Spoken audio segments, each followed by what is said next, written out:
Samsara, That Fated Night, a short novella of love and loss by J.L. Martin, narrated by Marianne Delaforce.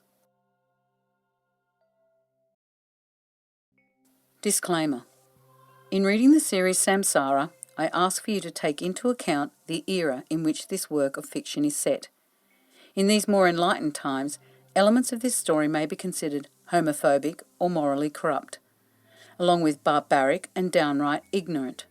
However, in 19th century Australia, they were not. Themes throughout the series are reflective of the times and are an accurate account of the attitude and bias a large majority of society held towards the LGBTQ community.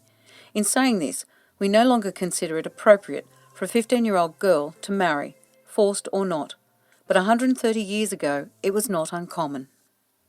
The character of Leo is based on a real person, and although he doesn't feature in this novella, you will meet him whether you want to or not, should you choose to read the 10 big books in this series, or the 2 spin-off books, right at the end. One of those dedicated entirely to him, just as anyone who knows and loves him would expect. As outrageous, inappropriate and politically incorrect as he is, I love this soul. It is not my intention to stigmatise him or cause offence to anyone, only to remain authentic in my best effort to honour and immortalise a very dear man who left a significant imprint on my life, and who unfortunately was born without a filter and lacks all sensibilities and can be very, very badly behaved. Although most of the buildings in this series did at one time exist, some still stand to this day. The author has taken creative liberties regarding some locations, floor plans and design. A small number of scenes may disturb some readers throughout the series and include adult content and low-level violence. All rights reserved. No part of this publication may be reproduced, distributed or transmitted in any form or by any means, including photocopying, recording or other electronic or mechanical methods, without the prior written permission of the publisher, except in the case of brief quotations embodied in critical reviews and certain other non-commercial uses permitted by copyright law. References to historical events, buildings, places and people are not entirely fictional, while others are the product of the author's vivid imagination. Resemblances of any kind to any person, living or dead, are purely coincidental. Go to www.jlmartinauthor.com. Samsara, That Fated Night. First edition published 2021. Time Travelers Publishing House. Copyright 2021 J.L. Martin. Dedication to Charles K. Martin. Thank you for your company and comfort during those 3 a.m. starts, and your silence during the endless hours when I needed to work without interruption. You truly are the best cat and role model for the less thoughtful humans that surround you. I love you, Charlie. A note from the author. Samsara, meaning reincarnation, was written as one enormous novel of 1.6 million words and spans from 1890 to 1968. The first series has been broken up into 12 separate novels and is a serial rather than a series. I felt the need to point out the difference as we begin our new friendship, just so you are aware of what you are signing up for. And so there is no disappointment or feeling you have somehow been tricked into reading all the books to find out what happens next. These are not standalone books with a start, middle and end. Instead, the story flows continuously from book to book, spanning an entire lifetime. I highly recommend that you read them in order. This epic series was first available on Wattpad from 2016 to 2019 as The Golden Glow Chronicles, and for a brief time on Amazon. Since then, the story continued to evolve as Volume 2, 1790 to 1875, Volume 3, 1968 to 2063, and Volume 4, 2063 to ... were written, each containing up to 12 books per season. As a result, all 12 novels in Volume 1 have been revamped and published as Samsara The First Season in 2021. The first big book in the series, The Golden Glow, is free as an ebook to all my readers and is available to buy in paperback and audiobook from my website jlmartinauthor.com and leading online platforms and bookstores. This prequel novella, That Fated Night, is my gift to you. A heartfelt thank you to those who have read everything in this series and still wanted more. It is available, ebook, only from my website when you sign up for my newsletter. Or for the free audiobook, subscribe to my YouTube channel, JL Martin. It can also be purchased in paperback as a bonus to add to your bookshelf next to Samsara, for those like me who like to hold a physical book in your hand. I ask that you leave a review for each book on your chosen platform or my website. This not only helps indie authors become more visible in the enormous world of publishing, it helps readers just like you discover books they never would have found. Thank you, and I really hope you enjoy your journey with Abigail, her friends, and the family she chooses for herself. If Samsara is not the series for you, I wish you well in finding novels that bring you joy and thank you for the time you invested. We cannot be everyone's cup of tea, or coffee in my case, and life is far too short to drink dregs or read bad books. Much love to all, and I hope you enjoy Samsara. The Samsara series. That Fated Night by J.L. Martin. Chapter 1. She Nay Belongs. The hoarfrost crunched under the large hooves of the muscular gelding as he snorted, breathing heavily, his gait smooth and his footing solid, despite the conditions. He followed the well-worn thoroughfare up a sharp incline to the top of the small hill.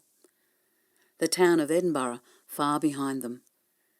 The half-moon hung low as it peeked out from behind dark, threatening clouds, illuminating the boggy road and the sweat-soaked coat of the magnificent horse. Its long mane and tail glimmering like black silk on a bright day. The icy wind whipped through the woodland, while the sounds of falling branches could be heard in the distance.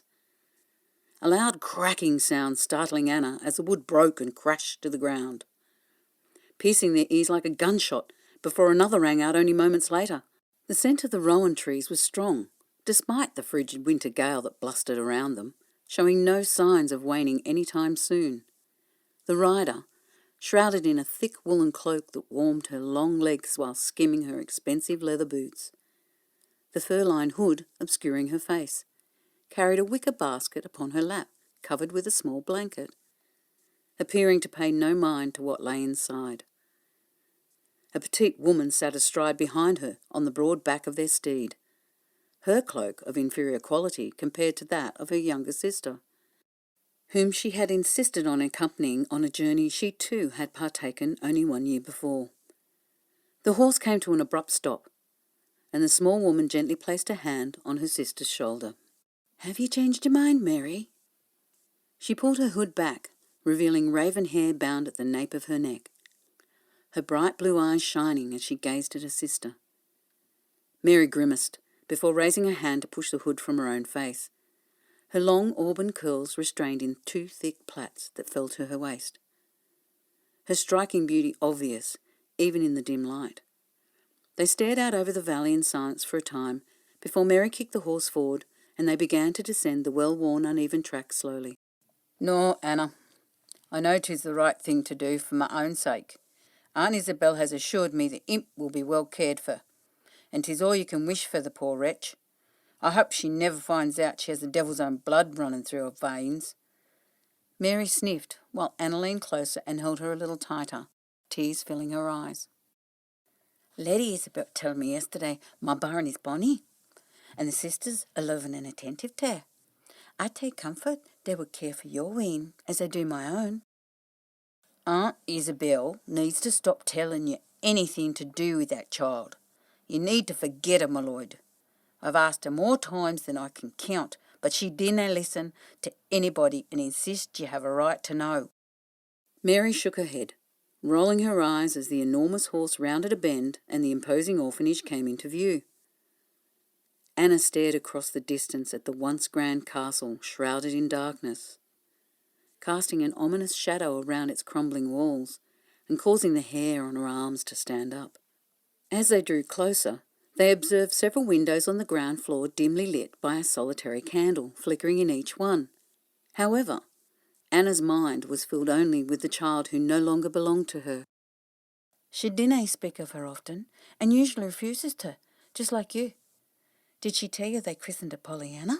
She continued, ignoring her sister's obvious irascibility as Mary shook her head and dismissed her with a wave of her hand. She was the only person in the world who Anna could confide in, and although it was kind of Lady Isabel to bring news of her daughter, they were not as close as the old matriarch was with Mary. Lady Isabel visited Emiliani House only a few days after I birthed wee Polly, as they call my sweet girl.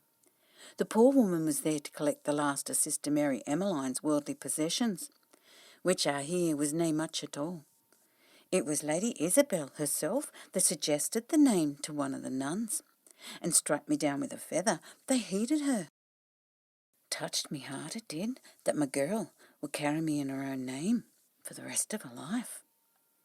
I cannae believe the seasons have turned full circle since I held her. Tears trickled down her face, a heavy rock of grief sitting in the pit of her stomach as she tried to brush away the memories. Dinna fash, my sweet sister. It was fortunate ye secured a position at Marinda Manor after that dreadful business. After all ye have suffered, ye must put it behind you now. I hope he burns in hell where he belongs, a claddy basser, and he can bite my ballsack and choke to death the Rajwee shite. Anna swallowed hard as she tried not to smile, quickly wiping her tears away with her icy fingers, her cheeks flushed and the tip of her nose numb. If you had a ballsack to choke on. Anna giggled quietly to herself as they rode on in silence for a time. I thank the angels above for the Harrington family, taking me in as they did. Despite the scandal that followed me, dear old Lady Charlotte stood by me, even though my mere presence caused arguments with her own blood. I was worried at one point she would collapse with the kerfuffle. The Dowager is stronger than you think, and much more robust and canny than she appears. She's been a friend to Aunt Isabel for more than 50 years, and that takes courage and a special kind of strength and unwavering loyalty in itself. Mary smothered a smile as Anna giggled to herself. They both adored Lady Isabel. She had saved them. However, she was a formidable woman who could be intimidating if you vexed her, as they had both experienced over the last year. She had become less tolerant after her daughter, Magnolia Delmont, died on Hogmanay the year just past, having entered the convent at 17. She was known as Sister Mary Emmeline until she took her last breath and went to be with her God at the age of only 55. Lady Isabel still grieved more than a year later, as if it had only happened yesterday. Unlike Anna, Mary had chosen not to go into service. She had received the occasional letter over the years, dictated by Anna and written by the head laundry-maid where she worked. Unavoidable given that she and her siblings were barely literate. She had confided how hard her life was, going into great detail at times, and warned Mary against following her path at the end of each letter, only ever wanting the best for her. They had grown up in the slums of Edinburgh, always dreaming of a better life, but soon lost hope when all they saw around them were people that had more than enough and were still not satisfied. They were acutely aware the majority who were left did not, and never would, have enough of anything through no fault of their own, themselves and their kind included. Their mother was a hedge creeper, a whore, who had no idea who fathered her 6 brats, leaving Anna to help raise her younger siblings, until she ran away at 15 to work at a grand estate, owned by a prominent Scottish family. Mary had taken over their care for the next 3 years, until she could bear it no longer, leaving only days after she turned 16. She was determined to secure a position where she was not enslaved to a master and his hierarchy of servants, knowing full well that the wealthy and those born into privilege held all the power when it came to dictating how those in service spent every waking moment, often without care, compassion, or conscience. Mary was also well aware that some treated their servants worse than a beast in the field, and valued them far less. She had found Anna within days of leaving the overcrowded city, their bond still strong, after not seeing each other for years. While both had grieved deeply every single day that they had been parted, they were overjoyed to be reunited, vowing never to be separated by choice or circumstance from that moment forward. They had received word shortly after Mary had left Edinburgh that their mother had died, murdered, or so the rumour went. Their younger siblings had been placed in the workhouse, and although Mary and Anna loved their two sisters, Maisie and Elsa, along with their brothers Alastair and Archie, they did not have the means to care for them. Until meeting Lady Isabel, they lived from hand to mouth themselves, going to bed many nights with their stomachs growling, and living every day with not enough. That had all changed in recent times, and Anna had begun the process of claiming their siblings from the workhouse, to care for them herself. Although Mary was unenthusiastic and had loudly made herself clear on the matter.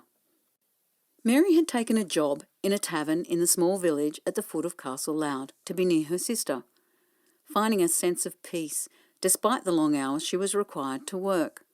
However, she felt not a moment of sadness when forced to leave before the year ended when Anna fled in the night to Marinda Manor. Mary had followed her days later and quickly found another position in a tavern in the nearby village, only then discovering why Anna had left so abruptly. Mary had not regretted moving on from her first job, finding she never had any time to herself or for Anna. The elderly tavern owner, a widower who did not enjoy the company of others, demanded she work every day from the early morning till late in the night, shamefully explaining on her first day that he could not spare her, even for a few hours a week. Although the elderly barkeep had been decent enough to her, he was unable to run the place by himself since losing his beloved wife. He did not have the means to hire anyone else, leaving Mary stuck there out of obligation to him and her promise to Anna to always stay close, until she received word from Anna requesting her to come. Mary had rented a room out the back of the new tavern where she was employed, feeling that she truly had a home and a place of her own for the first time in her short life, due to her kindly employer and his wife acting as parents towards her and treating the girl as family. Not long after settling into the charming new village, she met Christopher Howard, and life as she knew it changed forever. Lady Isabel had helped Anna relocate to Marinda Manor in secret, first making her acquaintance when she arrived back from Australia in the autumn of 1873. She had been invited to stay with her childhood friend, the Baroness of Cromarty, and had graciously accepted, despite receiving a dozen invitations from friends with whom she was closer and would rather have spent time with. During the month she had been a guest at Castle Loud, Lady Isabel had heard the rumours, and there were many, and sought Anna out one day in the kitchen garden, finding her in a small nook in the courtyard, hidden away where she was able to stay out of sight of the family while taking fresh air. In no uncertain terms, she had been told by the mistress of Loud months before she was to remain in her room due to her shameful condition, then coldly advised she would offend the respectable people who were forced to tolerate her existence, while not speaking of or revealing her motive or reasoning in keeping Anna at the estate rather than throwing her out onto the street, as was their usual practice when a servant disgraced themselves. On hearing this, Lady Isabel had taken her hand and led her to a seat, ordering a tray of refreshments that she went and collected from the nearby kitchen with her own hands. On her return, she served them both before asking Anna for the truth of the matter, raising every rumour one by one with compassion and kindness. Anna had denied everything. However, Isabel had not believed her for a moment, and interrogated her at every opportunity over the following days, until she confessed the truth. Within the week, she had whisked Anna away to Marinda Manor, and arranged a position for her in the kitchen once the wean arrived. As it was apparent she was heavy with child, the loose dresses and aprons she wore no longer hiding her secret, Anna was forced to hide away again. With no husband or father to speak of, bringing unbearable embarrassment and shame to anyone associated with her, she remained in the servants' quarters by choice for a fortnight, until the time came to give birth and relinquish her child. Within a week, she had commenced her new position as Mrs. Agnes Fraser's assistant, a cheerful woman who had been the head cook at Marinda Manor for decades. The long, painful months leading up to abandoning her child had never been spoken of again once Anna commenced her employment. Well, not in her presence. Only tonight was different. The horse trudged through the vast open gates of Emiliani House, Mary silently questioning if the 12-foot-high walls surrounding the castle were there to keep intruders out or imprison the women and children who lived there, many through no choice of their own. She slowed the horse and moved him towards the rear of the barn that sat on the edge of the large allotment, her heart in her throat at the thought they would be discovered. The horse stopped near a bale of hay, left outside, and lowered his head to eat. "Well, I suppose this is where he thinks we get off," Anna whispered, trying to hide the laughter in her voice. Mary silently nodded as she waited for her sister to slip to the ground quietly. Anna raised her arms and took the wicker basket from her, the wean inside sleeping soundly. She placed the basket down on a bench seat that sat looking out over the front of the allotment, then turned back to Mary, who remained atop of the horse, still as a statue, her eyes closed, as she murmured to herself, "Are ye in pain, my lord?" Anna gazed up at her, the moon casting her cloak shadow across the muddy ground. I'm bleeding heavily, and my belly feels as if I have a hedgehog inside fighting to get out." "You should have heeded Lady Isabel when she warned you not 2 hours ago to remain in your bed and to let her organise everything, but you didn't listen, as usual." Anna stepped forward and tethered the valuable horse to a post, stepped back to admire the beast that Lady Isabel had gifted to Mary 6 months before. "I get myself into this mess, 'tis up to me to get myself out. Aunt Isabella's been an angel, but she's an old woman with problems of her own." Anna was puzzled for a moment before a slow smile spread across her face. "You make her sound like she's feeble and about to go to God. I have never met a stronger woman in my life. She puts women decades younger to shame. Did you not hear what happened with the Applebys?" Mary shook her head before turning to gaze down at her sister, the mere mention of the name Appleby piquing her interest. "You will have to ask her yourself. 'Tis not my story to tell. I will say, though, that I have never want to be on the end of Lady Isabel's sharp tongue, or have her wrath directed at me. I doubt very much the Applebys will ever cross her path again. Well, not on purpose. I believe they're so frightened of what she will expose. They secretly intend to leave Scotland and move to London. Not yet, but once they can arrange it in the next few months, if they haven't already given the sack first by old Lady Harrington herself when she hears of it." Mary nodded, seeming to have lost interest as she slowly and carefully slid down from the saddle, grimacing as she landed on her feet. She placed her hand on her stomach and groaned as she slowly made her way over to the bench. Anna followed, tears in her eyes as she watched her sister bend slightly and pull the blanket down, exposing the sleeping face of the newborn, a shock of auburn hair under her bonnet while she furiously sucked her fist. Mary reached into her pocket and took out a necklace, the emerald stone shining in the moonlight as Anna's hand went to her throat and she gasped. "What are you doing? And where did you get that?" Mary placed the precious gemstone around the child's neck, then tucked a note in beside her before pulling the blanket back up and covering her completely. She picked up the basket and straightened her tall frame, tucking it under her arm before pulling her hood back on. "The necklace is Aunt Isabel's. Her brother Ridgely gave it to her over 70 years ago, she tell me. I have no idea why she wants this wretch to have it, as it's clear how much it means to her. From what I know, she rarely took it off and always kept it close. the wee bit I do know of her life. I hope it brings this one more luck than it did her." "Do you think you'll ever come back and claim her?"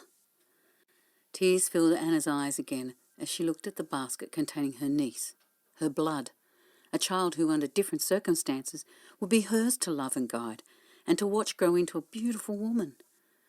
Hopefully one with a kind and compassionate heart. Unlike her mother Mary, who often appeared indifferent and cold, no matter what the situation. Mary shook her head adamantly, appearing impatient to go. "No, never. After what Aunt Isabel tells me of Christopher and the Howard clan, I want naught to do with him or any of his spawn. If anybody knows how evil that man is, 'tis her, as he's from her own clan. She confided in me only recently that she knew how wicked he was the moment he was born. She dinna explain how, and I dinna ask, but I believe her all the same." "I want to come back and get Pollyanna as soon as we're settled in York. The money Lady Isabel has so generously given will provide a comfortable life for all of us, including this wee lass." Anna moved to her side and lifted the corner of the blanket, the wean now awake and staring back into her eyes, tears now spilling down her flushed cheeks. "You dinna even wash the poor wean's face." Anna shook her head before continuing. "We now have a modest house, all of our own, that no one can ever take away. And we dinna have to work if we live carefully on the money in the bank. It will last at least 30 years, and that's living well." Mary shook her head furiously and yanked the basket from Anna, turning towards the 3-story castle that loomed in the distance. She slowly walked towards the entrance, passing the barn, then the milking shed, without glancing back. Anna shivered, before quickening her pace to catch up, her new leather boots squelching in the boggy ground.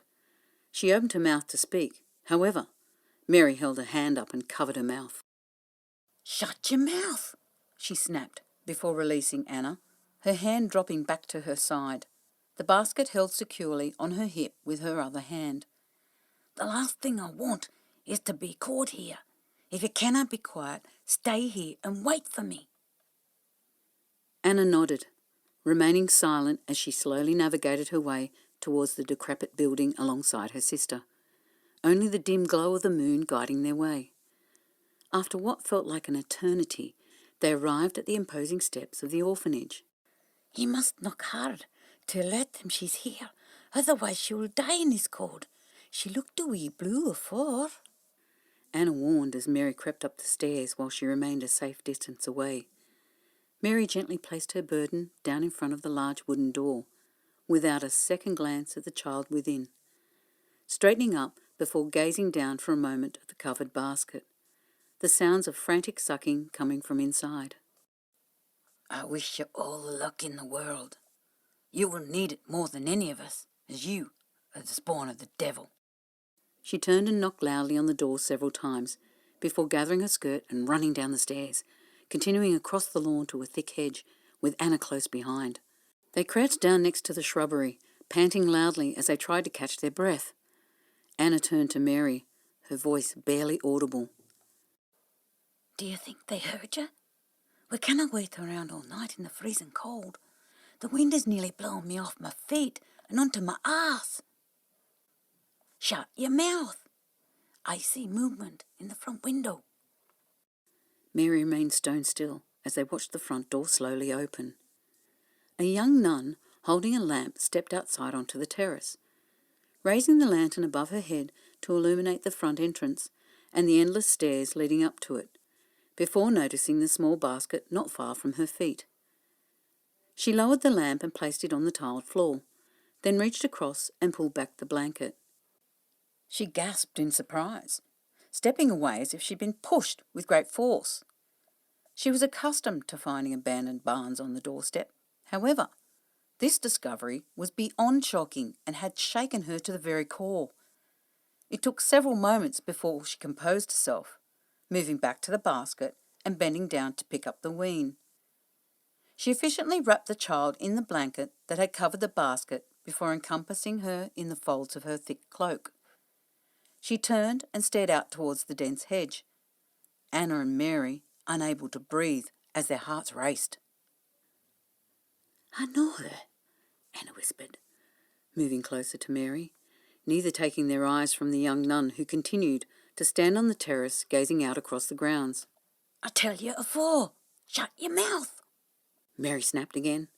They remained still as they watched the young woman sigh deeply before turning and placing the wean back in the wicker basket.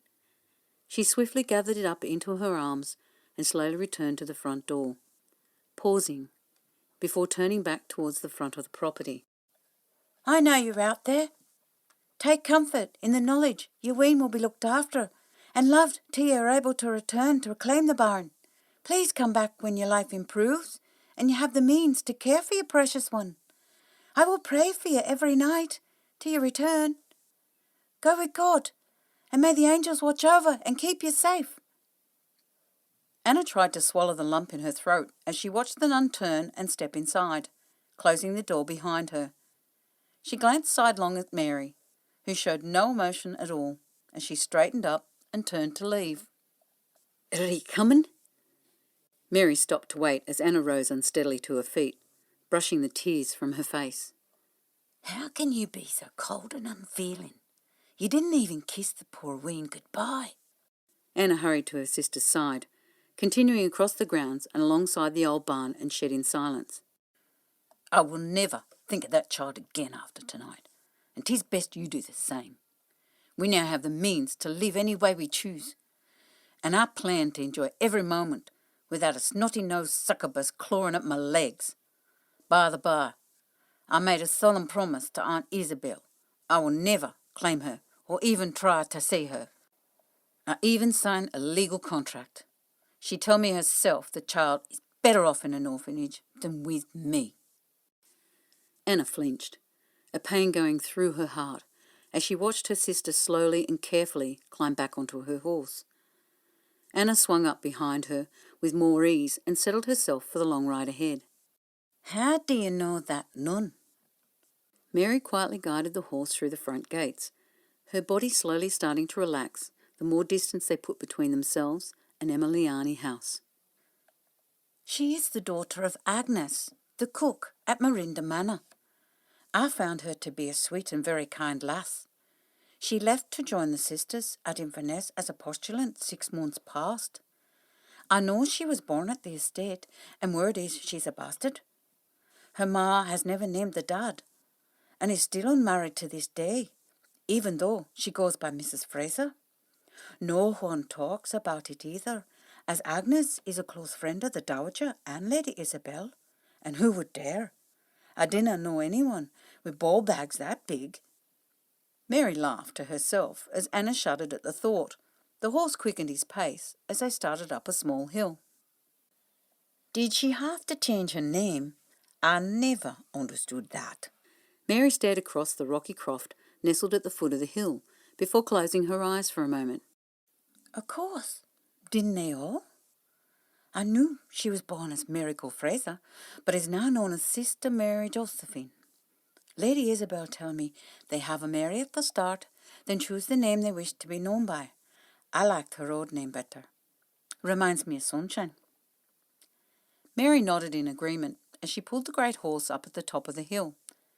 They gazed down in silence at the dim lights of Edinburgh that flickered in the distance, Mary inhaling deeply before a slow smile spread across her face. "Well, my lord, we're free to leave this wretched place. I have packed your belongings along with my own, and they're currently on the way to our new cottage in York. Thanks to Aunt Isabel. Now, all that's left is to go and say our goodbyes to the few that have showed us even a shred of kindness." Anna swallowed hard, fighting back the tears that stung her eyes. There was no more to be said or argued about, and they would start their new life tomorrow on Mary's terms, whether Anna agreed or not. She raised her face to the sky and said a silent prayer, before Mary kicked the horse forward, unknowingly leaving behind priceless treasures that no amount of money could buy, and they would never find again in this lifetime or the next.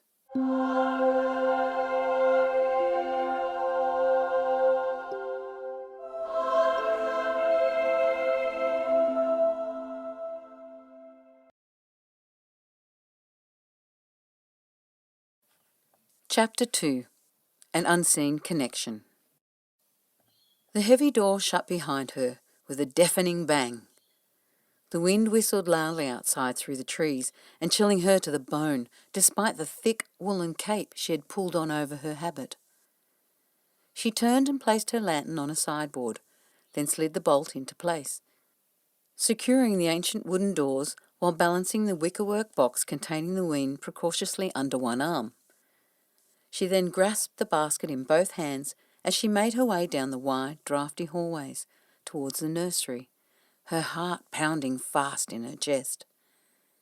The wean gurgled as Sister Mary Josephine stared down into her emerald green eyes, shaking her head several times in an attempt to focus on the child's face, the golden aura surrounding her almost blinding. She should have been terrified, but she was overwhelmed with a deep, almost painful love for the orphan, and a strong connection she had rarely felt with any man, woman or child.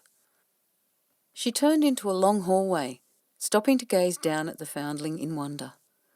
The child stared back, and a smile spread across her lips as her eyes lit up as if in recognition, causing the sister to gasp in surprise. She was a pretty wee thing, her auburn hair quite long for a newborn and already showing signs it would have a kink to it. Her skin was tinged blue, her face dirty and as cold as snow on the ground. Josephine frantically ran her hand over the wean's face and body, attempting to warm her as she quickened her step. Within moments, she stepped into the warm nursery, quickly shutting the door behind her. She elegantly moved through the grand room towards the fireplace that ran along an entire wall of what once was the ballroom, her footsteps light and silent in the leather slippers Lady Charlotte had given her the Christmas just past. A large cauldron of water boiled in the centre of the ingle nook, between the two sizable combustion stoves that burned night and day, heating goat's milk for the babies, while there was always a kettle simmering away to make tea for the sisters. "Sister Mary Marian, please fill the trough with warm water. We need to warm the wean, and quickly. She's not far off frozen." Her voice was just above a whisper, not wanting to wake the Barnes, who slept soundly in the warm, dim room, the only light burning from the hearth and several candles in the windows, while a lamp sat on the table that stood between them. Marian turned and hurried to the cauldron, bending down to pick up a copper wash basin nearby. She was a sweet soul, with unfortunate eyes going in different directions, so you rarely knew where she was looking. But she and Sister Mary Josephine had formed a close friendship, despite Josephine only residing in Emiliani House for several weeks. Marian had been in the nursery for several years now and was considered competent and an extremely hard worker by all who knew her. She placed the basin by the hearth and half filled it with hot water before taking a large jug and adding cold. She dipped her hand in before nodding to herself in satisfaction, then picked it up and heaved it onto the large table. Josephine hurried to her side with the wean wrapped tightly in her arms. "Was she on the doorstep like the others? Breaks my heart, it does, to see such a sweet wean left to the mercy of the world, and the world is a cruel place beyond these walls." She gazed down as Josephine unwrapped the bundle, removing her clout and fine clothes before hurriedly slipping her into the water, supporting her head with her hand as she slipped off her heavy cloak with the other and placed it on a chair. "Do you imagine it would be much better inside these walls, now Emiliani House has lost its benefactors? It has only been a month, and already the Barnes are suffering. We barely have enough to feed the poor souls with the snow on the ground and naught growing in the garden. Mr. Potts may lose his job, even though he's paid a pittance, and we would be lost without that man." Marian nodded as her face filled with sadness. "Do you know who the mysterious benefactors were? I have my suspicions, but no one will speak of it, especially Sister Mary Bernadette." Josephine shook her head, silently asking the Lord above to forgive her for not speaking the truth. Josephine knew precisely who the benefactors had been. She also knew the reasons why they no longer supported the orphanage financially, as one of them had done for more than 3 decades. The other, who had gifted the estate to the church long ago, had also generously supported them for over half a century, benevolently allowing the children and sisters to live a comfortable life without worry. I have never seen eyes like that on a foundling. Have you? Josephine shook her head, remaining silent as she poured the warm water over the tiny child, ensuring she was completely immersed with only her head above the water. Her small face had started to return to a healthy pink as she closed her eyes while relaxing back in the water, appearing to enjoy it, far more than any infant they had seen, before turning her head to suck her fist. She had only ever encountered 2 people before tonight with this strange golden glow surrounding their bodies, one being her mother's dear friend, Lady Isabel Delmont. She had never told another living soul, terrified she would be cast out as the devil's spawn and disowned by all who knew her, particularly given she was the illegitimate child of a servant. Lady Isabel carried that aura around her still to this day, and Josephine had noticed just how bright it had been only yesterday when she had visited the orphanage, a visit that had resulted in tears, but not one of them shed by Isabel. Marian held out a thick towel to dry the child as Josephine lifted the tiny girl from the water into her arms. She hurriedly wrapped her and moved across to the table that sat to the other side of the fireplace, leaving Josephine to gather her thoughts as she cleaned the mess they had left behind. Once everything was back in its place, she returned to the wicker basket that sat near the door where she placed the wean's clothes and blankets, before turning to ensure the barns asleep in the rows and rows of new cots remained that way. Josephine picked up the basket and stepped out into the hallway, placing it on a sideboard, 2 lamps burning brightly just outside the door. She reached into her pocket and pulled out the emerald necklace that had been around the wean's neck, ensuring she removed it before bathing her or Marian noticed. The emerald was flawless and of superior quality, as was everything on and with the foundling. She reached in and picked up the thick mattress filled with goose down that lay at the bottom of the wicker box, feeling she must hide the valuable necklace for the moment. The young sister was unsure why such urgency to protect this child gripped her, admonishing herself as her hands trembled and her heart pounded loudly in her ears. Her eyes went wide, and she gasped as a piece of paper dislodged from the side of the basket, fluttering down and landing on top of an official-looking envelope that appeared to have been carefully hidden underneath the tiny mattress, now discarded on the sideboard. She picked up the note and scanned it, finding it did not reveal much, other than pleading the child be taken care of and, as if an afterthought, a line at the bottom naming her Abigail. She placed the note back inside and picked up the letter with a trembling hand, her eyes going wide when she saw her name on the front, before turning it over to reveal a large wax seal on the back that was unbroken. She slipped it into her pocket just as she heard a distant banging on the front door, startling her as she took out her gold pocket watch that the Harringtons had presented to her the day before she entered the convent. She kept it hidden away, knowing if any of the sisters saw it in her possession, it would be taken from her without warning, and she would never see it again. The dowager had then gifted her a silver hairbrush and mirror, along with a pearl necklace that had belonged to her mother-in-law.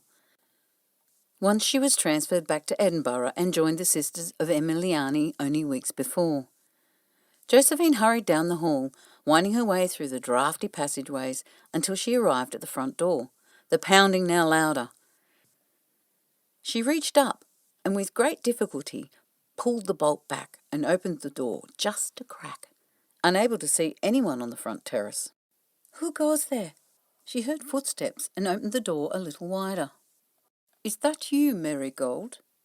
It's Nellie from Marinda Manor." Josephine smiled with great affection as she opened the door and welcomed her in. She had known Nellie since birth, and she acted like an aunt to her.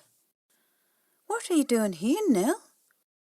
Nellie stopped at the entrance of the door, pulling her cloak tighter around her neck as she shivered, her silver hair bound tightly under her hat. She reached into her pocket and pulled out an envelope. "I cannot stay, sweet girl. I'm here to deliver this to Sister Mary Bernadette. I don't know what it contains, but it is for her eyes only, from the Dowager herself. She kissed Josephine on the cheek before placing the envelope in her hand for safekeeping. Have you brought bad news? Nellie held her by the shoulders, her eyes sparkling as she smiled. Of course I have. Is there any other kind at this time of the evening? I'm sure you are aware that the Harringtons no longer wish to support Emiliani House or act as their benefactors. Josephine nodded, her stomach clenched into knots. Well, this just makes it official for all parties, so everyone involved understands the process that is now underway. Josephine cringed before nodding again. You know all hell will break loose when she reads this. I may slip it under her door in the morning, then run as fast as I can. Nellie laughed aloud, embracing Josephine again before stepping outside onto the tiled terrace, her elderly body appearing more frail than the young sister remembered the last time they met. She made haste as fast as her old bones would carry her, and was in the carriage and gone within moments, cheerfully calling out her goodbyes while waving enthusiastically out the window long after she was out of sight. Josephine sighed deeply before returning to the nursery, passing the basket left on the sideboard near the door. The necklace and note placed under the small mattress for safe keeping, while the clothes and blankets that appeared to be fairly heirlooms, handed down generation to generation, sat folded neatly on top. She crossed the dim, warm room in silence, her mind racing with 1,000 thoughts and not one of them making sense. Has she made a sound? Josephine bent down over the child, who was now washed, dressed and wrapped in several thick blankets, a small knitted bonnet placed firmly on her head as she lay in the cot. Aye, she belched, then farted. That was all. Such a sweet wee lass. There was a note. The wean's christened Abigail by her kin, so we will honour that and refer to her by her own name. Abigail 'tis then. A lovely name for a lovely lass. Marion gazed down at the infant, a smile crossing her lips as the babe stared up unblinkingly into Josephine's eyes, not breaking her gaze for a moment. The women companionably stood side by side, bent over the cot, Josephine gently touching her cheek to gauge her temperature. I placed her with Pollyanna, as there's nae a spare cot to be found tonight. I cannot believe, just as we lose our benefactors, there's an increase in abandoned barns. Unfortunate timing for all involved. Marion shook her head before straightening up and making her way over to the stove. She lifted the boiling kettle from the top and began to make a pot of tea. Josephine remained where she was, reaching over to Polly to stroke her black, shiny hair. The sweet barn continued to sleep soundly despite her touch. The poor child had just passed her first birthday, but was small for her age and sickly. Josephine believed it might comfort the older girl to have the wean next to her. Noticing Abigail was reaching out to her and gurgling in a way Josephine had never seen or heard before. She lifted the newborn and placed her close beside Polly, curious to see what she would do. Although Josephine had minimal experience with young children until recently, she knew this child was different to the others. How? She was not quite sure, but she intended to find out. Come drink your tea, Josie. Wee Abigail seems content enough for now.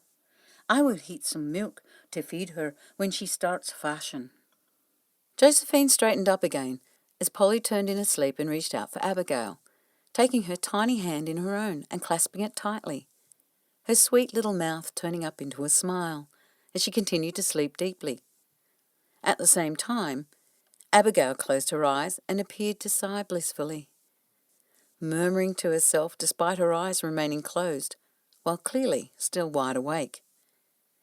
Josephine covered them with an extra blanket, then made her way over to the small table near the hearth, slipping into a chair beside Marion. She watched in silence as Marion poured from a well-used, elaborate silver teapot, while chatting continuously to Josephine in hushed tones. They heard the door open and turned to see Sister Mary Monica hurrying towards them. I heard you found another wean on the doorstep. That's 3 this past week alone. Josephine nodded as Monica sat down at the table and began to pour herself a cup of tea. Is she bonny? Marion smiled, placing her cup back on the saucer before taking a slice of Dundee cake, baked only hours ago by Mrs. Murphy, their elderly cook, who became more cantankerous with each passing day. Aye, the wee lass is bonny. This one came with a name, which is a pleasant surprise that they cared enough to think of that, unlike so many of the others. Marion replied, smiling again at Monica, while Josephine tried to quiet her racing thoughts. Why do they bother? These daft whores do not ever return to collect the results of their fornication, nor do they come back to face their responsibilities and claim their scabby basses, to raise them with kin, or suffer the consequences of their promiscuous behaviour. They are free as the birds in the sky because of places like this. I doubt they give their black-eyed offspring a second thought once they slither out the front gate on their belly. Marion appeared thoughtful, confusion crossing her face, while Josephine wondered if she was looking at her or Monica. If ye believe they're free like birds to fly away, why would they slither through the gates? Monica rolled her eyes at her friend, then raised her hand and spread her arm wide, sweeping it across what was once a grand room that hosted dignitaries, aristocrats and royalty. Do you think all these fine things we have been provided with for years will last? The blankets will wear thin, the crockery will break, and there'll be no money to replace a thing. Mrs. Murphy is struggling to feed the children without the butcher and grocer delivering what we need. Now that we're responsible to pay for everything ourselves with money we didn't have. She shook her head, anger in her eyes. I only entered Emiliani House because of the high standard of living for all concerned. 5 winters have passed since I moved here, and now we're facing an uncertain future. Marion nodded sadly, reaching over to take her friend's hand. I have faith in our Lord that He will provide all our needs. Another benefactor will come along before we know it. Marion reassured her, taking another slice of cake. I heard the ruckus yesterday when Lady Delmont was here, and that you were called in to Sister Mary Bernadette's office. Why? Monica grimaced, her face like thunder. Dinna speak to me of that maleficent trollop. I have been warned by Bernadette not to repeat a word of it, or she will have my hide and not speak up for me again. I will tell you that malevolent woman destroyed my family and is now trying to destroy me. She's doing everything in her power to have me cast out on the street and my reputation ruined. She shook her head in disbelief, her body shaking while her hands curled into fists on her lap. My great-grandfather was a highly respected Judge John George Maslow, and she placed a curse on him and 2 of his friends long afore I was born. They all met a horrible death, one after another, years to follow. My ma, poor Grandy, suffered the worst of them all. She quickly wiped away tears that threatened to spill down her cheeks. Aye, I heard about that when I was a wee bairn myself, Josephine remarked as Monica turned to her eyes blazing. Aye, course you did. Those Harringtons and your ma need to be careful who they choose to be friends with. Ah, so do you, Josie. I cannot associate with you when you look towards that evil witch as your aunt. She's Beelzebub's own daughter, and mark my words, you will regret the day you met her. Josephine ignored her and raised her cup to her lips, staring over at the wood crackling away in the hearth, the flames dancing in orange, red and blue, reminding her of the kitchen at Marinda Manor, a place she missed dreadfully. The Harringtons had always been good to her mother and herself. They treated them as family, unusual given no other servant was on familiar terms with any of them, nor with Lady Delmont. Josephine had struggled to get along with Monica from the day she arrived at Emiliani House, as somehow she had been made aware of her connection to Lady Delmont, and taken an immediate dislike to her. Neither Josephine or her mother were acquainted with the Maslow family. However, many were, including the Harringtons, as they were a prominent and influential family from England who spent half the year at their estate in Scotland, not far from the Harrington estate. We must think and speak of others with love, Monica, and pray for their souls, no matter what their perceived sins. Josephine reminded her quietly, unable to meet her gaze. Monica finished her tea and turned to Josephine, her lips curled up into a sinister smile. I will speak as I please, she snapped, glaring across at her. Josephine raised her chin and held her head high, despite her inside shaking and an overwhelming desire welling up from deep in her belly to flee back to Marinda Manor, and never set eyes on Monica again, in this life or the next. As for them Harringtons, do they think we're deaf, dumb and blind? Anybody with half a brain knows that old Lord Reginald gave this estate to the sisters of Emiliani, and that his wife, the Dowager, took over when he died. 'Tis on record in Bernadette's office that he gifted the place to us in 1830s, and it was an unwanted wedding present from his parents. Ungrateful old sod he was.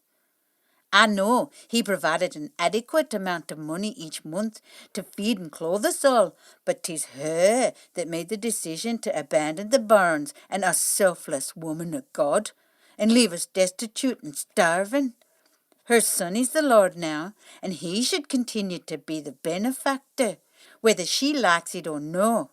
As for the other benefactor, he has to have some connection to that Harrington's, and withdrew his support at their direction. She raised her nose in disdain as Marion made a fresh pot of tea. Josephine swallowed hard, finding it difficult to hold her tongue. Lord and Lady Harrington were kind and gentle souls, and Josephine had been devastated when he passed, as he had been a grandfather to her. His heir apparent, Lord Reginald Harrington II, was very much like his father and was kind and sensible, and very much well liked and respected in the district. He had married late in life, and after years of trying to produce an heir, his wife bore him a son only 5 years ago, a sweet boy called Reg, or Lord Reginald Harrington III, whom Josephine was fond of and missed dreadfully. Well, it was kindness from the old Duke so generously given this place over to the Kirk, God rest him. A very kind gift indeed. Whether he appreciated himself, no matters. We must concentrate on the good in the world, Monica, not the evil that seems to always be lurking close by, waiting for you to leave the door open and invite him in. Marion warned as she placed the pot of tea on the table with a creamy jug filled with fresh milk and a bowl of sugar. I know for a fact that Isabel Delmont has something to do with the Dowager withdrawing her support. Isabel only ever cared about this place when her scabby bastard daughter lived here.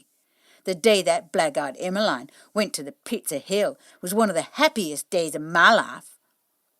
Marion and Josephine gasped as Monica wiped the spittle from her lips, her face purple and her hand shaking in anger. Sister Mary Monica, shut your mouth before you are struck down by lightning where you sit, Marion warned as she shifted in her seat, then raised her eyes to the ceiling and said a silent prayer before crossing herself and nervously moving her chair closer to Josephine. Josephine raised her hands and placed her palms on her burning cheeks. Closing her eyes for a moment, she prayed for Monica's soul, along with asking for forgiveness for wanting to kick her hard under the table until she bled and her shin bone was broken in several places. I will not shut my mouth, Marion. You, out of everybody, know she was a bufty wifey, as well as I do. She should have been cast out of here the moment she arrived all those years ago, when they found out what she was. She was not bride of Jesus or the Holy Father. She was the bride of Mary Magdalene in thought, word and deed. And let's not forget the poor sister she corrupted over the years with her filthy inclinations. Josephine felt tears sting her eyes as she tried not to show any emotion. Monica was the reason Sister Mary Emmeline had taken her own life. after she had exposed a long-standing love affair between her and Sister Mary Teresa, whom she had met as a postulant nearly 40 years before. They had lived side by side, sharing a dormitory, harming no one. And although some had speculated on the true nature of their close friendship, they soon dismissed their suspicions as all that met Emmeline loved her, except for Monica. It had taken Lady Delmont over a year to find out why her only child had committed the ultimate sin against a God she so loved, and hung herself in the milking shed that dark night. No doubt the reason for her attendance yesterday and the skirmish that followed in the office. Emmeline had sent word a year before her passing, asking her mother to return from Australia, as she was feeling poorly and had been for some time. Emmeline had never been sick a day in her life and had not known where to turn when Sister Mary Monica discovered her secret, knowing the only person in the world who could protect her and Teresa was her beloved mother. Josephine had heard whispers recently from a friend, a scullery maid at Marinda Manor, who was more than happy to relay the latest gossip going around the estate during her weekly visits to the orphanage. She confided that she had overheard Lady Delmont tell the Dowager only last week that she had only recently discovered Sister Mary Monica had been blackmailing Emmeline for over 2 years. It was rumoured she had been forced to complete all of Monica's chores, along with her own, in order to hand over the modest allowance her mother sent to her each month, in return for Monica's silence.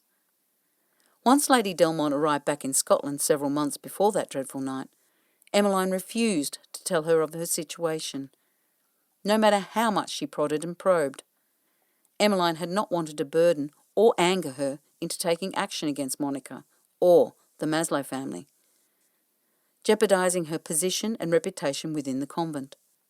She knew her mother's temper and disposition intimately, along with her loathing and contempt towards anyone who carried the name Maslow. Emmeline also knew better than anyone just what her mother was capable of when anyone she loved was threatened or harmed, and she was a formidable enemy to have if you were so unfortunate, or simple-minded, to betray or cross her. No one knew what caused Monica to go to Sister Bernadette and Bishop John Menzies Strain a few days after Christmas, or what they discussed. However, days after that conversation, Sister Mary Emmeline and Sister Mary Teresa were summoned to appear before the Archdiocese in Edinburgh. Teresa never returned to Emiliani House after the bishop allowed them to leave once the meeting had concluded, and her whereabouts were unknown still to this day. Some believe she fled back to Ireland. Others were certain she took a ship to Australia. Still, the hierarchy within the Catholic Church didn't seem to care one way or the other. Relieved the situation had resolved itself without further intervention or embarrassment, permitting them, with a clear conscience, to never speak of it again. Emmeline had returned alone to Emiliani House that same afternoon, and locked herself away in the dormitory that she had once shared with her love, now alone for the first time in nearly 4 decades. The sisters did all they could to coax her out, as she was dearly loved by them all, most unaware of what had occurred or what the true nature of their friendship had been. But she refused and remained alone with her memories. No one heard her later that night when she crept out to the milking shed, and when found the following day, shock and grief lay heavy on all that knew and loved her, except for Monica. Well, you need to shut your mouth, afore I push you out of this room myself. You're just being cruel now, Monica. To speak ill of the dead, well, 'tis no right, and I know in my heart and soul you're better than that. Monica gazed across at the hearth, remaining silent, as Josephine attempted to hide the contempt she felt for this woman who was meant to be her sister in Christ, yet was the devil incarnate. Show me the new wine before I go find my bed then. 'Tis getting on to midnight. Monica yawned loudly, not bothering to cover her mouth as she rose to her feet, while Josephine remained where she was and poured herself a fresh cup of tea, adding milk and sugar while they still had it to enjoy. Marion led her over to the cot, placing her finger to her lips to ensure Monica remained silent and did not wake the sleeping bairns. "Is she no bonny?" Monica whispered, smiling down at the sleeping babe, her tiny fist entangled in Polly's hand as they lay side by side, not a slither of space between them. Monica narrowed her gaze as she leaned down over the cot. "I cannot believe she favours that imp Emmeline.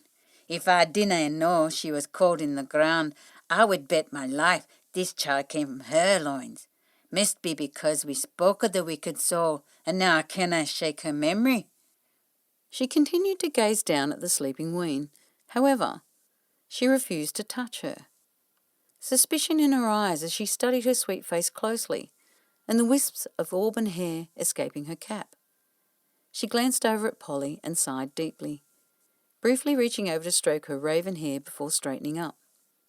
Josephine refused to continue to listen to the hate that spewed from her mouth, and rose from the table unnoticed, hurrying across the room and out into the hallway to hide the wicker basket and its contents, fearing the conclusions Monica would undoubtedly come to should she see the extravagant and costly items, or read the note that had accompanied wee Abigail. She placed the basket in the cupboard under the stairs before turning back to go and make up a bed in the nursery for herself. Sweet Marion would be glad of the company, Josephine was sure, and as she realised at that moment, she would not return to the dormitory she shared with 3 others, not next week, next month, or even next year. She had no choice but to remain by Abigail's side. The desire to be near her so intense she felt physical pain in her heart when parted, and a joy so profound when close. One thing she knew for certain was that she had been sent here to love and protect that child. She did not understand the why, who and how of it all, nor did she know where wee Abigail came from, or who she belonged to. But it made no difference, nor did it even slightly diminish the infinite love that immediately and without warning filled her once empty heart at the first sight of the child. In the absence of the wean's own kin, and from that moment on, Sister Mary Josephine claimed the child as her own, a commitment she would honour until she took her last breath, no matter what the cost or the consequences.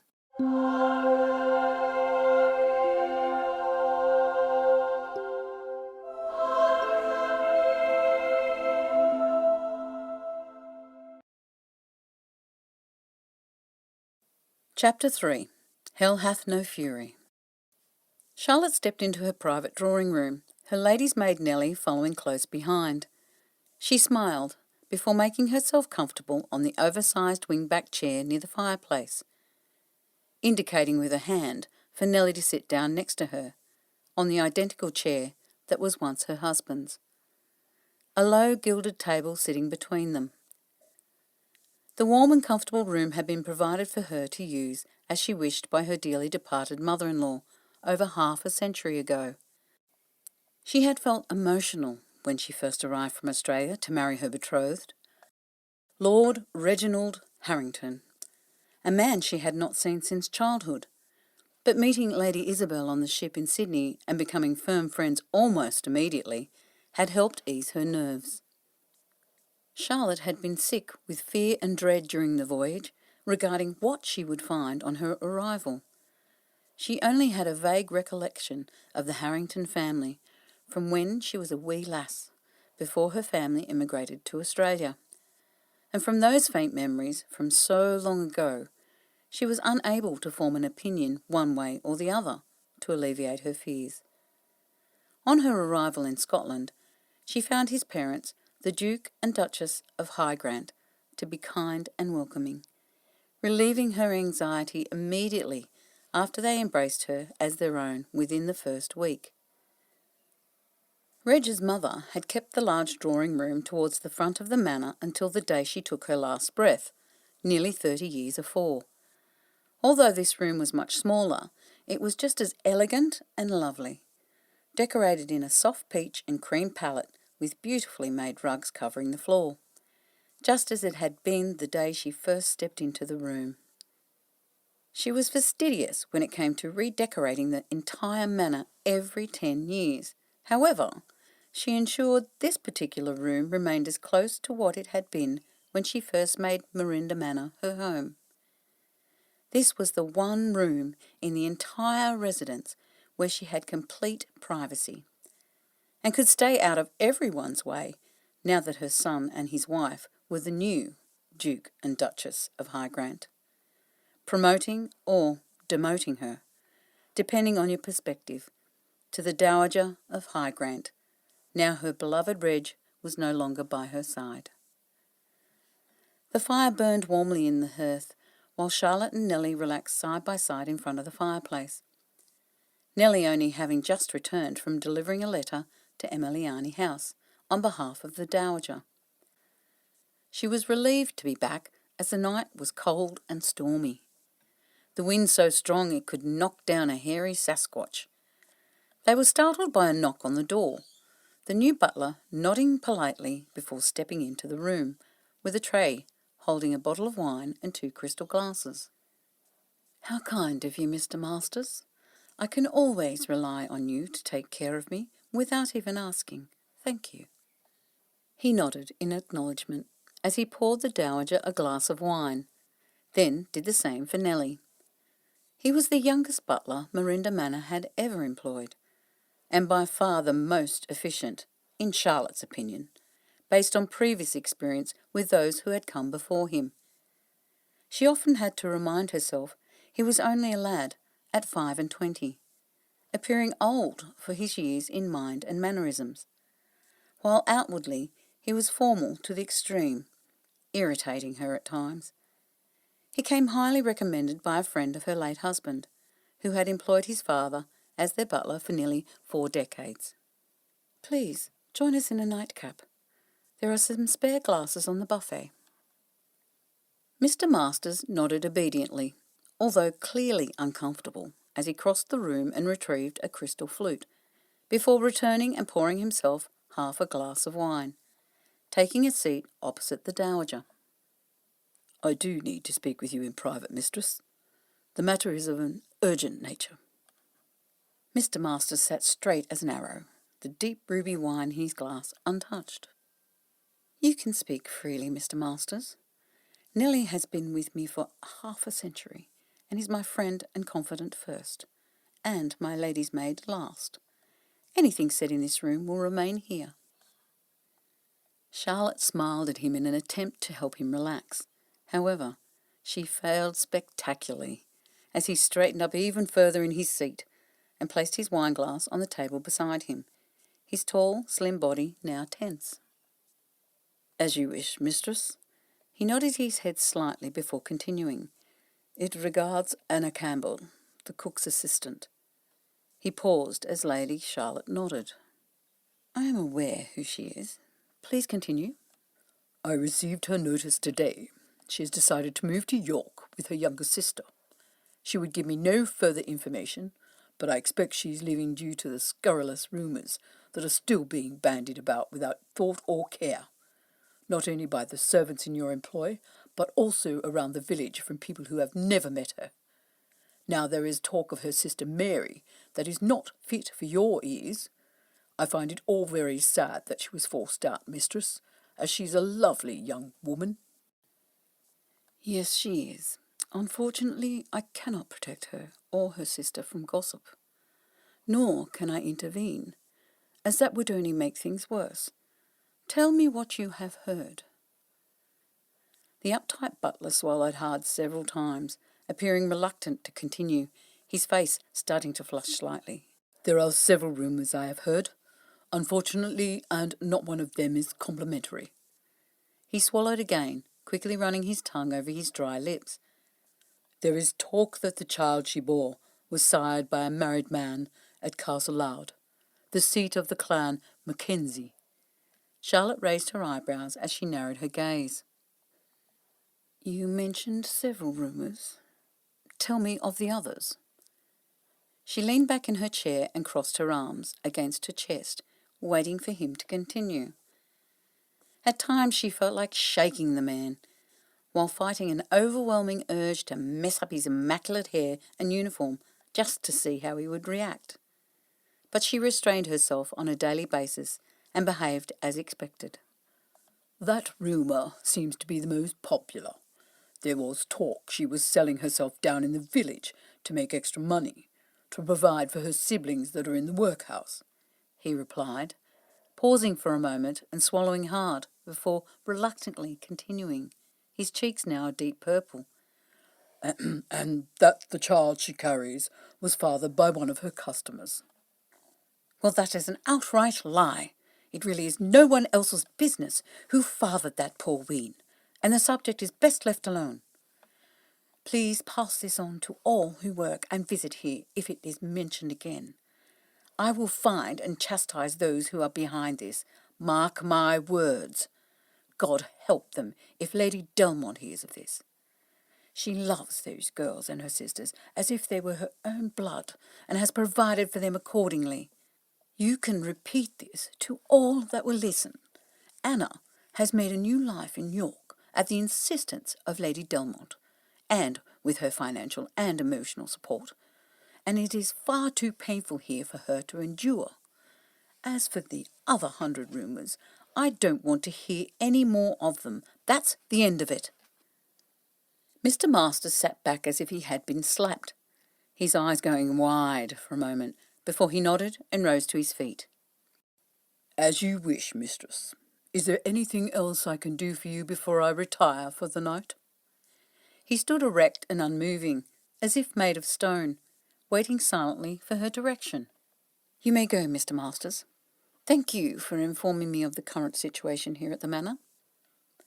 I feel like I am left out of everything these days, and it's comforting to know you will always keep me up to date. As the young ones say, thank you, and sleep well.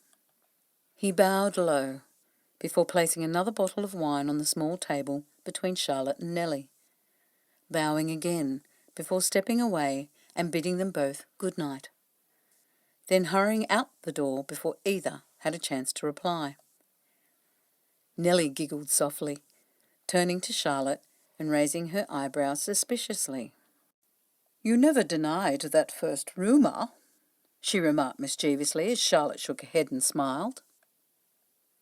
I cannot deny or confirm anything I do not know for certain, can I, my darling Nellie? Dear Isabel told me of the situation she encountered when staying with the Baroness of Cromarty. Her great-nephew, Colin Mackenzie, is just one of several men from Castle Loud suspected of fathering the wean. Charlotte paused for a moment to take a deep drink of her wine, draining the entire glass before she settled back in her chair, moving a stray silver hair from her weathered face. She rarely bothered standing in front of a looking-glass these days. She no longer recognised herself, compared to the elegant blonde beauty she had once been, now finding those around her often look straight through her, as if she no longer existed in the physical world. On the other hand, Isabel was still strong and beautiful, her skin barely wrinkled at all, and her hair still thick and glorious, without a single strand of silver to be seen. Why is it such a scandal? I have no doubt Isabel could find and force the man to do the right thing and marry the poor girl. We all know what an abominable force she can be when she sets out to right a wrong, or pursue a person she believes has injured or threatened her or someone she loves.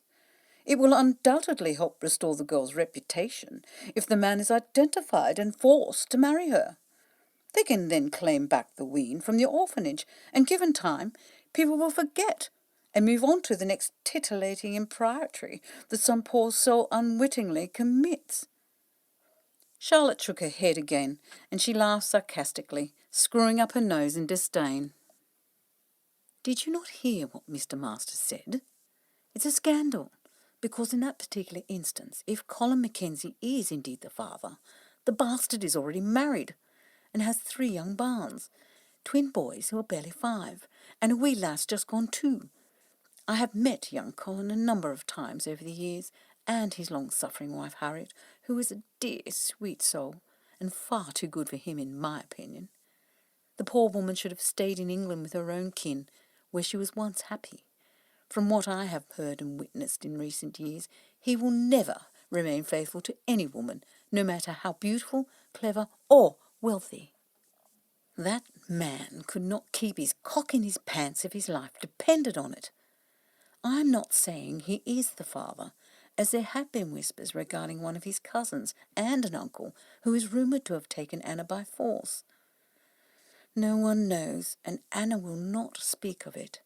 No, Anna is far better off moving away and forgetting about the man loud who she refuses to name, along with the child she bore as a result. Nellie shook her head sadly, the deep lines across her brow and near her eyes causing her to look just like her granny, when she was nearing the end of her time on earth. But oh, they had lived and done it with grace and style.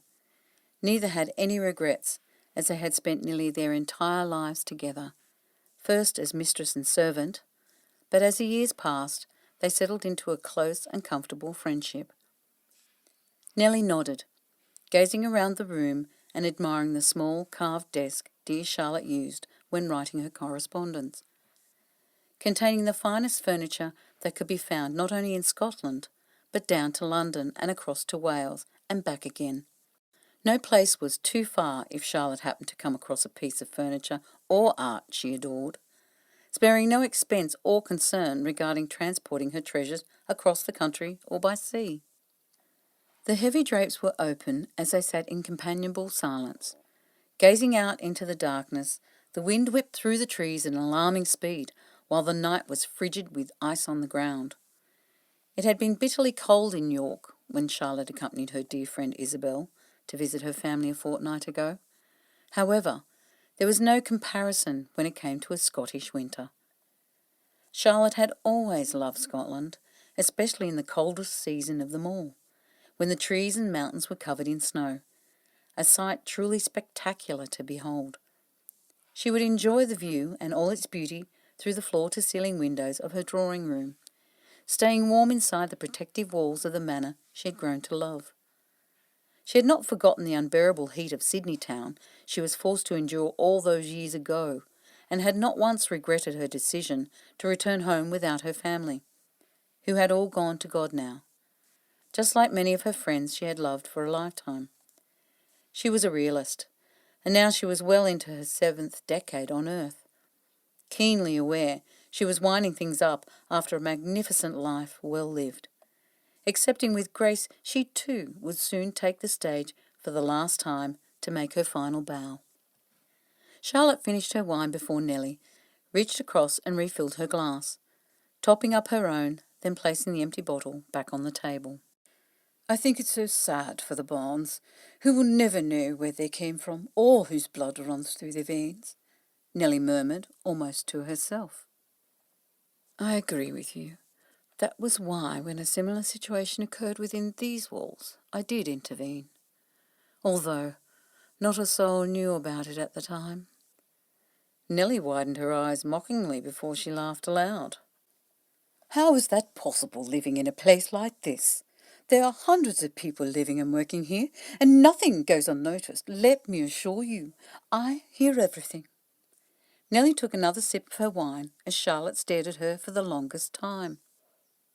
Well, I'm confident you do not know that Agnes and my son were lovers for several years before he married. He fathered young Marigold Fraser, now known to you all as Sister Mary Josephine. Nellie choked on her wine, coughing and spluttering as Charlotte reached over and pounded her on the back, smothering a smile. She continued to gasp for air, clutching her throat until it had passed, and she was able to compose herself, accepting the glass of water gratefully that Charlotte handed to her before taking a sip. How did you hide that? It's not a small secret to keep. The only way secrets are kept is if people do not discuss them ever. Nellie turned to her, reaching across and taking her hand in her own before squeezing it tightly. Who does know? Obviously Agnes and young Reg, and of course you, and now me. She smiled sympathetically across at her dear friend, her employer, a kind and compassionate soul, who had ensured her life was just as comfortable and secure as her own. A woman who had not once in all these years treated her as someone beneath her, when most in her position would without guilt or a second thought. Charlotte remained silent for a time, deep sadness filling her eyes. I suspected long before Marigold was born that my son and Agnes were involved in a deep and passionate relationship. I believed them to be a good match when Reg came to me in confidence and told me of his love for her. However, my husband was from a different world, where titles and class are more important than the air you breathe, as you well know. He demanded our Reg finish it with Agnes and find a suitable wife, which he did reluctantly and with a shattered heart. Months later, Marigold was born, and I knew she was my grandchild, but I never told my husband, or he would have thrown them out on the streets of Edinburgh and left them to beg. Although I did suspect in later years he knew the truth just by how he treated our dear Marigold. She quickly wiped a tear from her eye before sniffing loudly. Agnes was loyal and steadfast, remaining silent on the matter to this day, and as I expected from such a generous soul with such a pure heart. Her love for my son is as deep as the ocean and as vast as the universe, reaching beyond this life to the next, and I know for certain my son feels the same way about her. Reg does not speak to me of it any more, preferring to leave the past in the past now Marigold has grown and leading her own life. She leaned forward and picked up a pipe, filling it with tobacco from a late husband's leather pouch. There are 2 others that know the truth, but I am confident they will never speak of it. Nellie waited silently as Charlotte lit the pipe and inhaled deeply, until impatience overwhelmed her and she could wait not a moment longer. "Well, tell me who. Just open your mouth and let the words flow, and stop making me wait. This would be the most interesting scandal you've ever shared with me, and now you want to take your time?" Nellie teased her, moving her chair a little closer. Charlotte gazed out the window to the left of the room that looked out onto the hothouse, as she liked to call it. The magnificent glass house built not long before she arrived so long ago now. The head gardener cultivated their vegetables, herbs, and several varieties of fruits inside the glass building. Many of the seeds and cuttings provided by Castle Howard, an estate well known for producing the widest varieties of fruits and vegetables in all of England. See the glass house out there? The conservatory? Oh, stop being fancy. You know what I'm talking about. Charlotte rolled her eyes as Nellie smirked at her and nodded so she would continue.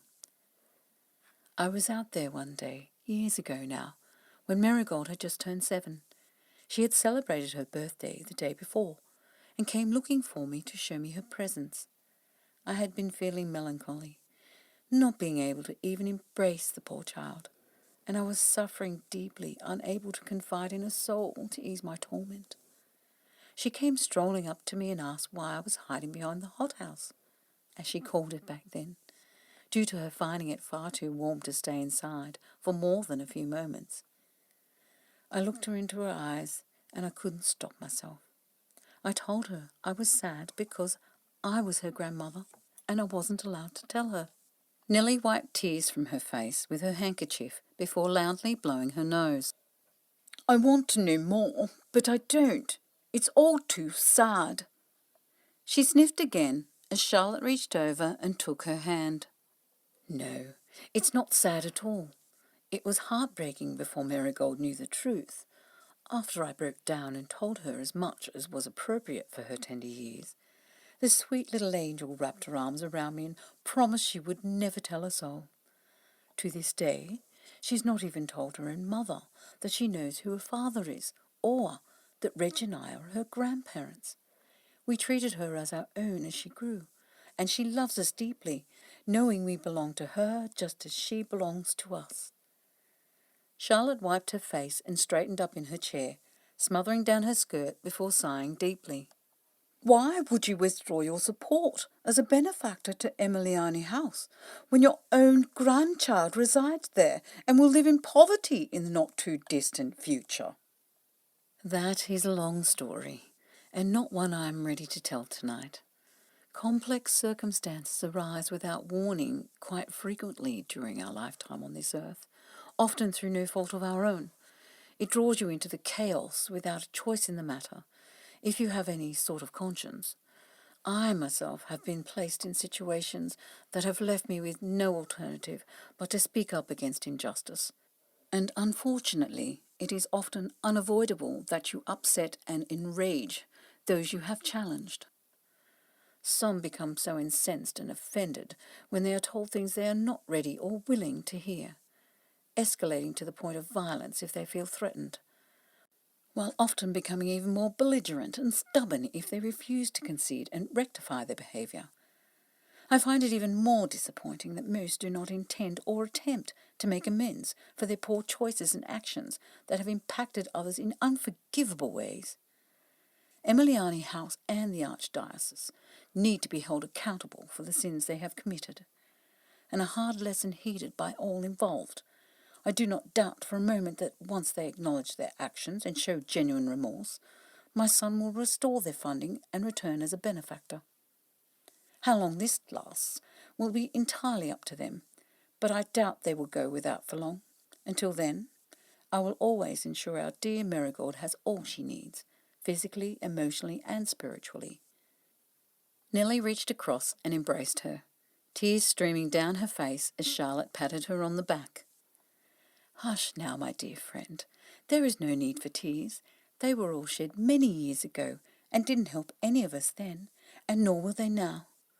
Marigold knows where home is, and that the door is always open, and that this is where she belongs, amongst the people who love her, even if it is in secret. Nellie nodded as she pulled away and attempted to regain her composure. Thank you for trusting me enough to tell me the truth. I never suspected a thing, even back then when Agnes was with child. I feel terrible how we all speculated for months over who sired the wean. Not once did anyone guess Reg. Charlotte nodded, appearing pleased. I must retire shortly. Isabel is arriving here early in the morning. She saw Mary and Anna off tonight, and I know her heart will be hurting, as she has experienced so much loss. Poor darling. Poor Izzy is considering returning to Australia, as she feels she has nothing left here now that Magnolia is no longer with us. God rest the dear child. I still cry for sweet little Maggie, and I pray every night that Isabel finds peace wherever she decides to go, if she does choose to leave. At least she has that property, Willow Grove, that she so adores. And she tells me the place is filled with people she loves and who love her back. There is even a young man there who has been her lover for the last 5 years or so, who she speaks of with great affection. That can only be a good thing at our age. If the good Lord above grants me a few more years, I may even take a ship back there myself and see out my days beside her. And you will be with us, of course. Charlotte did not feel the need to confide in Nellie that Isabel had been caring for the sisters in secret at one of the guest cottages on the grounds of Marinda Manor, where she had been staying for the last month. Nellie nodded as she rose to her feet, assisting Charlotte up, then linking arms, before slowly making their way towards the door. It sounds like a wonderful place to see out our days together, just as we started our journey all those years ago in Australia, side by side. They do say you should start as you mean to finish. Nellie smiled at her friend, her eyes twinkling as Charlotte nodded and smiled back before embracing her tightly, both grateful for all they had been given, but even more so for the people they had loved during this lifetime and who had loved them in return just as intensely, enveloping them in a rare and pure love that no amount of money, gold, or precious stones could ever buy.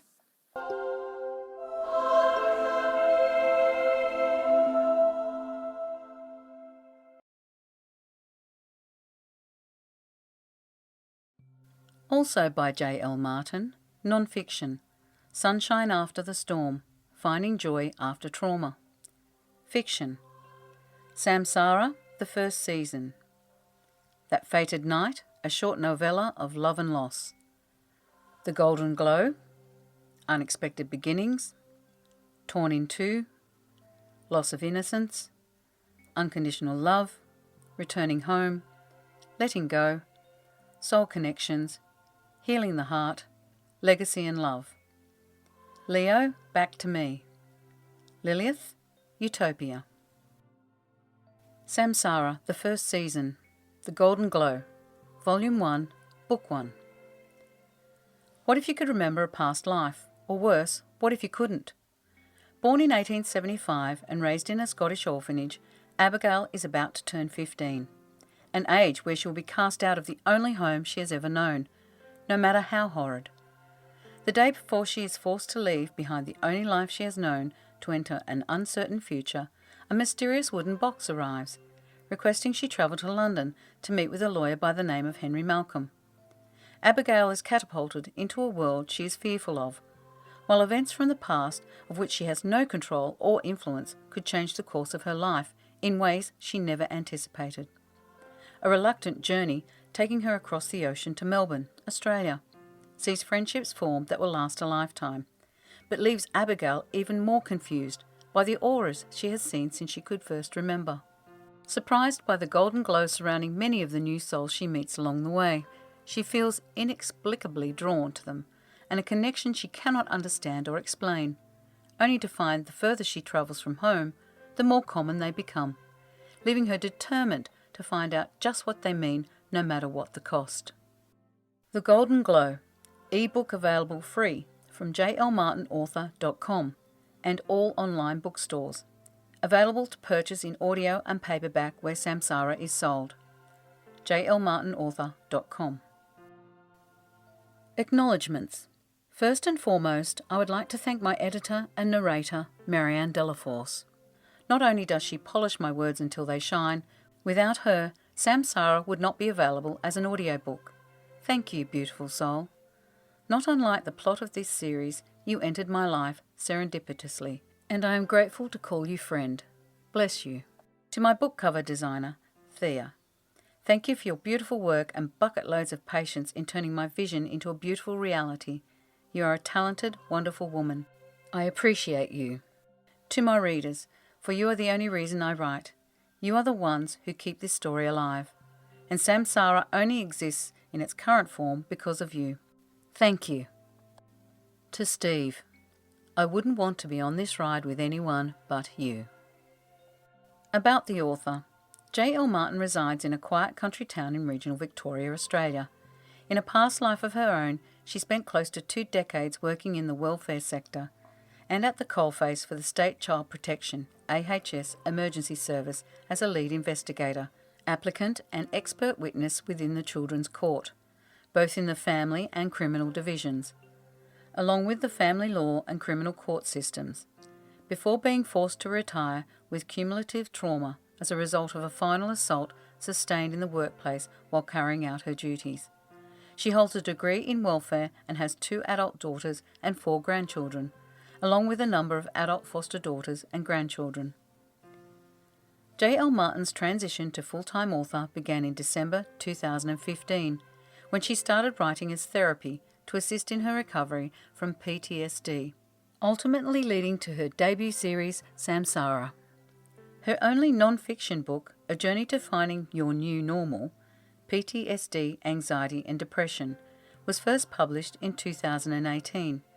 However, J.L. Martin recently decided to update the existing manuscript while adding a significant amount of new information due to a number of changes that had occurred in a short space of time, not only in her own life, but more importantly within the mental health field.